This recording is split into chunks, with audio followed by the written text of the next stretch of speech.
Student, let us see the topic uses of convex lenses.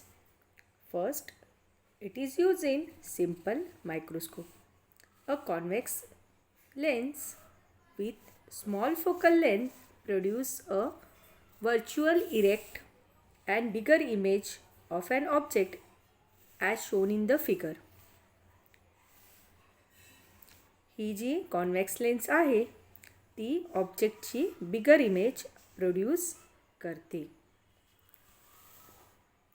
Such a lens is called simple microscope or magnifying lens.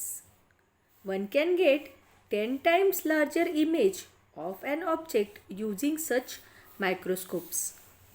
These are used for watch repair, testing precious gems and finding their defects.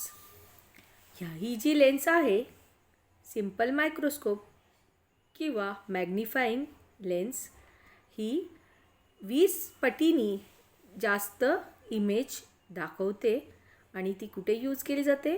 Watch रिपेअरिंगमध्ये, testing precious gems, बारीक बारीक जे diamonds किंवा बारीक बारीक जे खडे असतात त्यांच्या टेस्टिंगमध्ये ही वापरली जाते किंवा त्याच्यामध्ये एखादा डिफेक्ट असेल तो फाइंड आउट करण्यासाठी सुद्धा ही लेन्स वापरली जाते. So let us see the diagram of this simple microscope. Object is close to the lens. हा ऑब्जेक्ट लेन्सच्या जवळ आहे, त्याची ही इमेज आहे. ही इमेज कशी आहे? मगाशीच आपण बघितलं. ही इमेज व्हर्च्युअल इरेक्ट आणि बिगर असते. Next, object is at the focus. जेव्हा ऑब्जेक्ट फोकसला असतो तेव्हाची ही इमेज आहे. त्यानंतर we are going to see that is compound microscope. Simple microscope is use to observe a small size object, but minute object like blood cells, cells of the plants, animals and minute living beings like bacteria cannot be magnified sufficiently by a simple microscope. बारीक बारीक जे cells आहेत, plant cell, animal cell, minute living beings, bacteria वगैरे हे आपण simple मायक्रोस्कोपमध्ये बघू शकत नाही. मग त्यासाठी आपल्याला काय लागतं तर ते आहे compound microscope. Compound microscope are use to study this object. A compound microscope is made up of convex lenses, objectives and eyepiece. The objective has smaller cross section and smaller focal length. ऑब्जेक्टिव्हला काय असतं तर smaller cross section असतं आणि smaller focal length. The eyepiece has bigger cross section and its focal length is also larger than that of the objective.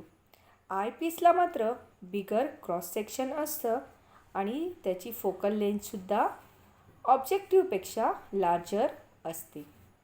Higher magnification can be obtained by the combined effect of the two lenses. Higher magnification आपण या दोन्हीच्या combined इफेक्टनी मिळवू शकतो. म्हणजेच objective smaller cross section आणि smaller focal length आणि eyepiece bigger cross section and its focal length is also larger than the objective. Now let us see the diagram. This is the eyepiece.